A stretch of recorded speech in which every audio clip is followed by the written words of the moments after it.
Black people really did everything. Yep, that should be the real tagline. That should be the tagline of our show. Black people did everything. Yeah, black people already did it. Yeah, we did it. You know? we did it. Sorry. Yeah.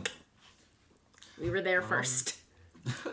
Actually, Plant our flag on all of your language. Like, what? Yep. But yeah. Hi, I'm Danielle. And I'm Dell. And this is the Black Catch-Up, where we're catching up on iconic black media we missed out on in our more conservative religious childhood.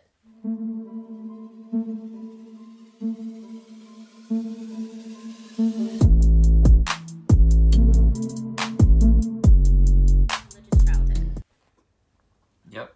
So today we had a documentary. Yep. Paris is Burning. Yes. The IMDb for this one. A chronicle of New York's drag scene in the 1980s, focusing on balls, voguing, and the ambitions and dreams of those who gave the era its warmth and vitality. Sounds so beautiful, and it was a beautiful documentary. Really won a bunch of awards. So, for documentaries, we kind of have a whole different question system that we do, and since the last time, we've also changed that questioning system, so bear with us, we've got this. Okay. So the first question is, what did you learn from this film, and did you get any new insight? Like, was anything surprising, anything familiar? Just first impressions, I guess. Yeah, so I guess I'll kick this one off. So yeah. I pretty much have no prior knowledge of like drag or the ball scene, so almost everything in this movie was new. But the thing that definitely like stood out to me the most and that like I appreciated the most was just kind of the whole community aspect of it. You know, how it was just people who wanted to express themselves in a safe environment, and they kind of found that, came together, and were able to do it in such like a beautiful way, you know? So to me, it kind of reminded me of like playing basketball. Like I guess that's more in my wheelhouse, but it's kind of like the difference of like playing on a team versus just kind of going to the gym and playing with your friends, you know? It's that community where everyone's there to just have fun. People are, you know, experimenting safely, you know, with various looks, various moves on the court, for that case. But yeah, it was just nice to see that kind of community aspect and how everyone was just kind of sharing in the joy and beauty of like just being a human and like, you know, being able to dress yourself up and look a certain way. So yeah, I just really appreciated like the community aspect of it. I think that's probably what I took out of it the most. Yeah. I have a little bit more experience with this than you. By no means am I an expert or anything, but I watch RuPaul's Drag Race. I'm an avid fan. I love it so much. So I have like a little bit of base knowledge on some of the terminology and stuff like that. So I wasn't really... So it was more of like gaining more knowledge and enriching the knowledge that I already had. And I really, really enjoyed it. I just loved the principle of inclusivity that they had there, as you said. And how they were kind of, well, we know black people created everything. And this just like solidified that. And just like how when there was no space for them, they kind of made their space where they made it so that everyone was inclusive. From when they did the categories at the ball, just kind of like adding new categories so people could like feel more included and like, oh, maybe I'm not the realist, but I can do the, what was it, like sporty winter or something like that? That was one of the categories. Like, just whole principle of inclusivity, and just, I love learning about that and learning about how voguing evolved from throwing shade and how throwing shade is different than reading, and how it is such a safe space because they mentioned at one point that when we're talking, as an example, when we're talking, we can read each other just because we come from like the same tier, I guess is what I will call it. Whereas if where like I can't say anything about you like, oh, you're black so and so, because like I'm also black and that could be like flipped on me. And how you kind of need that community if you want to like have a proper reading, where when one person is more in power, I guess it's kind of a little harder and more of just insulting. So just finding the art in reading each other, and that's really what made it seem like family, you know? Because like with your family, you can like make fun of each other all the live long day, and you know things are going to be good. Yeah, it kind of reminded me of like the N-word argument, you know, where like only like if you're black on black people, it's you know, usually generally accepted, but again, once that like power dynamic kind of shifts and you have like a white person or, you know, it gets very, very sticky in those kind of situations. So I Yeah. definitely kind of saw those like parallels between that. Yeah. And just the found family. That's like such a big thing in LGBTQIA plus culture, just the found family. And this was like it out the wazoo. Like even houses where houses were like named after the people who did very good in the balls, and then they like accepted people as their little like daughters. Oh, Yeah, so fun. yeah. So fun to watch. So let's see. Another question is, describe a moment or scene in the film that you found particularly disturbing or moving. Okay. Yeah, I guess I'll kick this one off because it kind of relates to the Yeah. whole family thing. Yeah. That scene where they had the 13 and 15-year-old kind of just talking about, yeah, my parents disowned me kind of thing. We're just out here, you know, kind of in the streets. That one was one of those scenes where I guess you always kind of hear about, you know, like LGBTQ people kind of losing support from their parents and things like that. But it's different to really like see someone in that circumstance, you know. And even like hearing some of the older people talk about it, you know, where like, yeah, my mother found dresses in my closet and I watched her burn them, you know, like things like that. You know, it's one thing to know they happen, but it's another to like hear a story of it happening and see the face of the person going through it. So those are probably, I guess that was probably the most disturbing section, that like family section, you know, where they talked about kind of their like actual families abandoning them. But again, like you said, it was good that they were able to find family in the drag community and things like that. So I guess I'll say that I found something more moving than disturbing. I found when they were talking about when they had the little interviews with single people, and they were talking about, I just want to be like on magazines and I want to be wealthy and rich. I found it so moving because I was looking up a lot of these people during the documentary and afterwards, and a lot of them died, especially very young. And I just found it moving in a way that their dream was kind of like realized beyond them because of RuPaul's Drag Race and shows like Pose, drag and that culture is so much bigger than it was in that scene in the 80s. It's so much bigger. It's gotten so much bigger.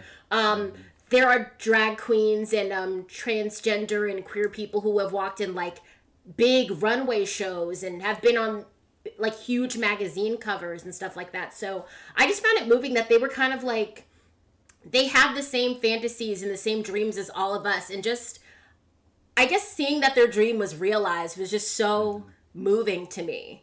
Like, granted, of course, as a society, we have such a long way to go in terms of representation. But just seeing, like, people like Laverne Cox was on Orange is the New Black and was, like, one of the biggest stars. And Pose, like I said, and I'm blanking on other shows. But, like, there's so many other shows that are, like, telling queer stories and stories about people who are trans. And it's just seeing their dream realized. And I just really liked that. Yeah, no, I also liked how they had their dreams and they kind of just seized it. You know, they didn't really wait for someone to say, oh, I'll let you in or I'll let you be a model. They kind of said, I want to be a model, I'm going to model, you know, and then essentially just got a group and started doing it. You know, there was that quote at the end of the one person who was like doing their makeup the whole time. I think at the end they said something along the lines of, you know, at first I wanted to be a superstar, I wanted to impact people, but now, like, after doing this, it's like, as long as there's a couple people who know my name, like, you know, I can feel that same sense of, like, accomplishment and, like, achieving my dream. So, I agree. I just really like that. And a lot of this was just, like, a big FU to the culture at the time, like, especially with the categories that they had in the ball, like realness and the executive realness, how a lot of the feeling was, oh, I would probably never get a job looking as I am, but I want to show that I can kind of like put on that executiveness or whiteness and just pass in society, and kind of like the fantasy of passing in society, but knowing that they would have to, I guess, essentially give up their essence. So they're like, this is almost like just living the fantasy of being like a rich white person, more or less, and just but like on feeling my that terms, fantasy. You know? Yeah, very much on my terms. That was always so compelling to see. Let's see. If you could ask anyone in this film a single question, who would you ask and what would you want to know? Yeah, I guess you want to kick this one off? Yeah, I'll kick it off. I already cheated, so but I have a question I would ask. It's just like multi-part. It's like multi-part. So I just said I would ask Octavia, and I would ask her what she wore and how she felt after her first ball, and if she still has the outfit she wore. Okay. Yeah, my question was a little more general. Okay. I don't know any of the names, sorry, but I would have asked some of the older ones, like how they kept motivated through all of, like, the negative energy. Because it seemed like that like mother-children relationship seemed very important for that new generation, but the older generation didn't have that, you know. So my question would be like, you know, what kind of kept you going? Because I'm sure they got a lot of like negativity, just like, you know, going to and from, like, you know, on the trains, on the bus or whatever. So that would be my question. Just kind of how did you deal with that? What kind of kept you going? Yeah, they definitely did a little bit, but a little bit. I will say they kept it more on the, I said as the IMDb said, they kind of kept it a little more positive. So it wasn't like they did. It was great. So it wasn't like a black gay struggle movie, which was wonderful. You know? I was like, I did not want that. Yeah, it was so great. Okay, so I guess the last question is, who would you recommend this film to? Oh, okay. For me, I would have recommended this to my, like, younger self, you know, like, as a black man, like, I think at some point in my childhood, I kind of lost that same fantasy that all the people in the documentary were expressing, you know, that, at some point I was a 5-year-old who would, like, see things on TV and want to be that, you know, and, with none of the kind of, like, gender norms, you know, kind of fogging my decisions and things like that, you know? So it was more like, oh, it's a beautiful dress, like, why not wear it, you know? So, I would want my younger self to watch it, and, I just think it would be useful to kind of know that, hey, just because you're a man, you don't have to dress a certain way, you don't have to act a certain way, you don't have to be the macho black man that, you know, media tells you should be, you know? So, I think, younger me, I guess I would say other young black men as well, just because, again, like, it's good to know that you can feel confident and comfortable in your skin. You know, you don't have to look a certain way, you don't have to dress a certain way. You really can just be, you know? Yeah. I like that. I think I'll echo a lot of your same sentiments and just recommend it to younger people in general. I think just so that people know, because this movie did such a great job of kind of breaking down gender norms and sexuality norms and just the norms of how you should be as a person. So I think I almost feel like this should be recommended, like a recommended documentary for everyone to see. I wish I'd seen this earlier. This has been on my wish list for a long time. So glad we finally saw it.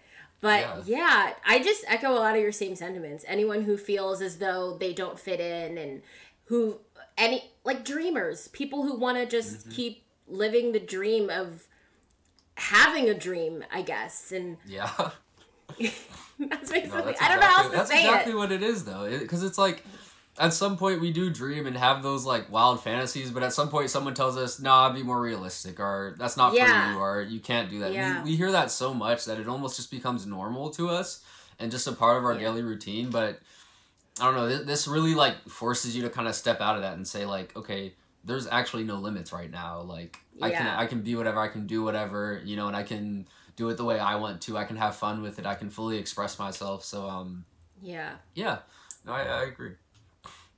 So, that was the last question.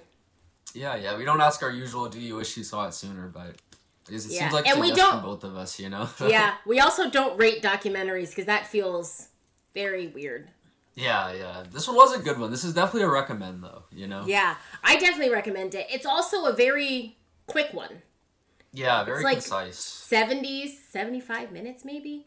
It's not that long. It's not that long. It's like a really quick, easy watch. It's enjoyable. It's very fun and uplifting. Like I said, it wasn't like poor black gay person. Like, no, it's just, they're living their life, and it's just like, it's so inspiring. I want to go out and go to a ball. It was honestly almost like being like a fly on the wall in the that's what you know? it was. It's like, you're not really getting the biases of like oh, these people shouldn't be doing this. It was like, hey, this is what they're Yeah. doing. Come watch, you know, like, let's tell you about it, you know? I really liked it. Okay. Yeah, that was Paris is Burning. Yeah. Like, comment, subscribe. Ring the bell for notifications. If you have any suggestions of movies for us to watch, you can leave them in the comments down below.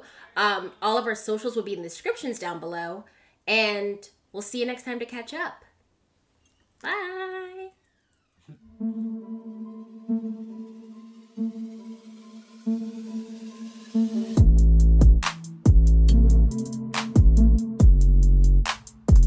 This was a great watch. I need to buy it now because I think I rented it or something. So, yeah. It wasn't that expensive to rent, so I was like, cool. Plus, I have like Amazon points burning a hole in my pocket. Oh, I have like $55 in Amazon digital rewards, and they expire in September 15th. They expire September 15th, so I'm like, yeah, I need to buy things. Yeah, no, I get that. I'm like, yeah, buy this, sure. Yeah. You normally wouldn't rent. You can rent now. You have the funds. Yeah.